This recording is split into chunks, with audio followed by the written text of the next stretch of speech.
ಮೌನಕ್ಕೆ ಶರಣಾದ ಮುಕ್ತಿ ಕಾಲೋನಿಯ ಬದುಕು ನೋಡಿ. ಇದು ಚಾಮರಾಜನಗರ ಜಿಲ್ಲೆಯ ಗುಂಡ್ಲುಪೇಟೆ ತಾಲೂಕಿನ ಒಂದು ಪುಟ್ಟ ಗ್ರಾಮ. ಹೆಸರು ಮುಕ್ತಿ ಕಾಲೋನಿ. ವಿಪರ್ಯಾಸ ಅಂದ್ರೆ ಸ್ವಾತಂತ್ರ್ಯ ಬಂದು 70 ವರ್ಷಗಳೇ ಕಳೆದಿದ್ದರೂ ಈ ಮಣ್ಣಿನ ಜನರಿಗೆ ಕಷ್ಟಗಳಿಂದ ಮಾತ್ರ ಇನ್ನೂ ಬಿಡುಗಡೆ ಸಿಕ್ಕಿಲ್ಲ. ಈ ಹಳ್ಳಿಯ ಪ್ರತಿ ಓಣಿಯಲ್ಲೂ ಅಸಹಾಯಕತೆ ಎದ್ದು ಕಾಣುತ್ತೆ. ಪ್ರತಿ ಮನೆಯ ಮಾಡಿನಲ್ಲೂ ಹನಿಹನಿಯಾಗಿ ಸುರಿಯೋ ಮಳೆ ಹನಿಗಳು ಆ ಜನರ ಬದುಕಿನ ಕರಾಳ ಕತೆ ಹೇಳುತ್ತಿವೆ. ಗಿರಿಜನರು, ಬುಡಕಟ್ಟು ಸಮುದಾಯದ ಆ ಮುಗ್ಧ ಜನರಿಗೆ ಕುಡಿಯೋಕೆ ಹನಿ ನೀರಿಲ್ಲ, ಕಾಲಿಡೋಕೆ ಯೋಗ್ಯವಾದ ರಸ್ತೆ ಇಲ್ಲ, ತಲೆ ಮೇಲೆ ಮಳೆ ಬರದಂತೆ ತಡೆಯೋಕೆ ಒಂದು ಸುಭದ್ರವಾದ ಚಾವಣಿಯೂ ಇಲ್ಲ. ಇಡೀ ದಿನ ಬೆವರು ಸುರಿಸಿ ಕೂಲಿ ಮಾಡುವ ಬಡಜೀವಗಳಿಗೆ ಸರ್ಕಾರದ ಯೋಜನೆಗಳೆಲ್ಲ ಬರೀ ಗಗನಕುಸುಮಗಳೇ ಆಗಿ ಹೋಗಿವೆ. ಆದರೆ ಈ ಜನರ ನೋವನ್ನ ಕೇಳೋಕೆ ಈಗ ಸಿದ್ಧವಾಗಿದೆ ಸಾಮೂಹಿಕ ನಾಯಕತ್ವದ ಕರ್ನಾಟಕ ರಾಜ್ಯ ರೈತ ಸಂಘ ಮತ್ತು ಹಸಿರು ಸೇನೆ.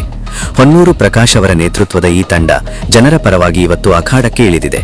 ಜಿಲ್ಲಾ ಅಧ್ಯಕ್ಷೀಯ ಮಂಡಳಿಯ ಮಾಡ್ರಳ್ಳಿ ಪಾಪಣ್ಣ, ಬರಗಿ ಮಹೇಶ್, ತಾಲೂಕಿನ ಭೀಮನಬೀಡು ರಾಜ್, ಬೆರಂಬಾಡಿ ಶಶಿ ಇವರೆಲ್ಲರೂ ಈ ಜನರ ಕಣ್ಣೀರನ್ನ ಒರೆಸೋಕೆ ಇವತ್ತು ಮುಕ್ತಿ ಕಾಲೋನಿಯ ಮಣ್ಣಿನಲ್ಲಿ ನಿಂತಿದ್ದಾರೆ.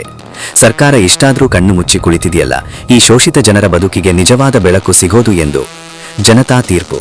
ಇದು ಜನರ ಪರವಾದ ನ್ಯಾಯ. ತಾಲೂಕು ಹಾಗೂ ಕಸಬಾ ಹೋಬಳಿ ಮುಕ್ತಿ ಕಾಲೋನಿಯಲ್ಲಿ ಸಮಸ್ಯೆ ಏನಂತಂದ್ರೆ ನೋಡಿ, ಒಂದು ಈಗ ಮನೆ ನೋಡಿ, ಈಗ ಪಾಪ ಒಂದು ಮನೆ ನಿರ್ಮಾಣ ಮಾಡ್ಕೊಟ್ಟಿಲ್ಲ ಇವರು. ಉಳ್ಳವರಿಗೆ ಮನೆ ಅಂದ್ರೆ ಗುಂಡ್ಲುಪೇಟೆ ತಾಲೂಕಿನ ಬರಗಿ ಗ್ರಾಮ ವ್ಯಾಪ್ತಿಯ ಮುಕ್ತಿ ಕಾಲೋನಿ ಗ್ರಾಮ. ಇಲ್ಲಿ ಸರಿಸುಮಾರು 150ಕ್ಕೂ ಹೆಚ್ಚು ಜನಸಂಖ್ಯೆ ಇರುವಂಥದ್ದು.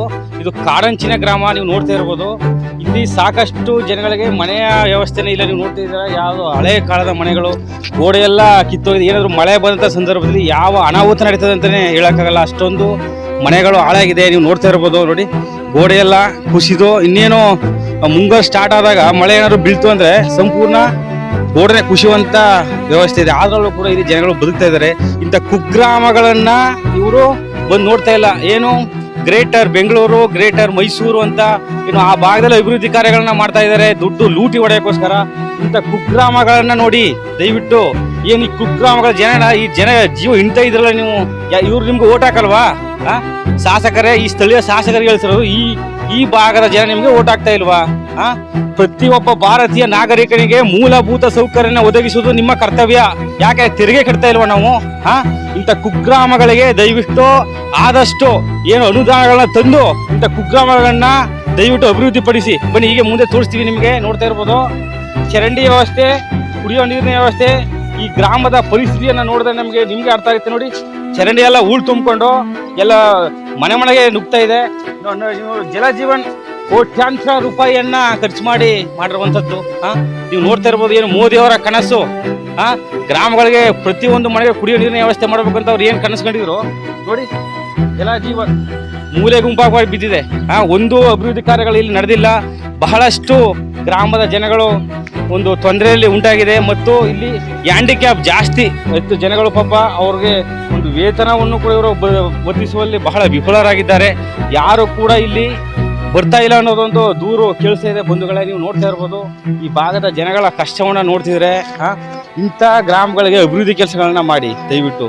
ಯಾವ್ದ್ಯಾವ್ದೋ ತಾವುಗಳು ಲೂಟಿ ಮಾಡೋಕ್ಕೋಸ್ಕರ, ತಾವು ಹಣ ಮಾಡೋಕ್ಕೋಸ್ಕರ ಈ ಗ್ರೇಟರ್ ಬೆಂಗಳೂರು, ಮೈಸೂರು ಅಂತ ಆ ಭಾಗದಲ್ಲಿ ನೀವು ಓದಾಡ್ತಿಲ್ಲ. ಮೊದಲು ಗ್ರಾಮಗಳು ಉದ್ಧಾರ ಆಗಬೇಕು. ದಯವಿಟ್ಟು ಮಾನ್ಯ ಜಿಲ್ಲಾ ಅಧಿಕಾರಿಗಳಾದ ಶ್ರೀ ರೂಪ ಅವರಿಗೆ ಮುಖಾಂತರ ನಾವು ಕೇಳ್ಕೊತಾ ಇದ್ವಿ, ದಯವಿಟ್ಟು ಈ ಗ್ರಾಮಕ್ಕೆ ಒಮ್ಮೆ ಭೇಟಿ ನೀಡಿ. ನೀವು ಕಣ್ಣಾರ ನೋಡಿದ್ರೆ ಇದಕ್ಕೆ ಅರ್ಥ ಆಗುತ್ತೆ ಯಾವ ರೀತಿ ಅಭಿವೃದ್ಧಿ ಕಾರ್ಯಗಳು. ಸಾಕಷ್ಟು ಅನುದಾನಗಳು ಬರ್ತಾ ಇದೆ ಪಂಚಾಯತಿಗೆ, ಆದರೆ ಅನುದಾನಗಳು ಸಮರ್ಥವಾಗಿ ಜನಗಳಿಗೆ ತಲುಪ್ತಾ ಇಲ್ಲ. ದಯವಿಟ್ಟು ಈ ಗ್ರಾಮಕ್ಕೆ ನಮ್ಮ ಮಾನ್ಯ ಅಧಿಕಾರಿಗಳಾದ ಶ್ರೀ ರೂಪ ಅವರು ಭೇಟಿ ನೀಡಬೇಕಂತ ಈ ಮುಖಾಂತರ ನಾವು ರೈತ ಸಂಘದಿಂದ ಒತ್ತಾಯಿಸ್ತಾ ಇದ್ದೀವಿ.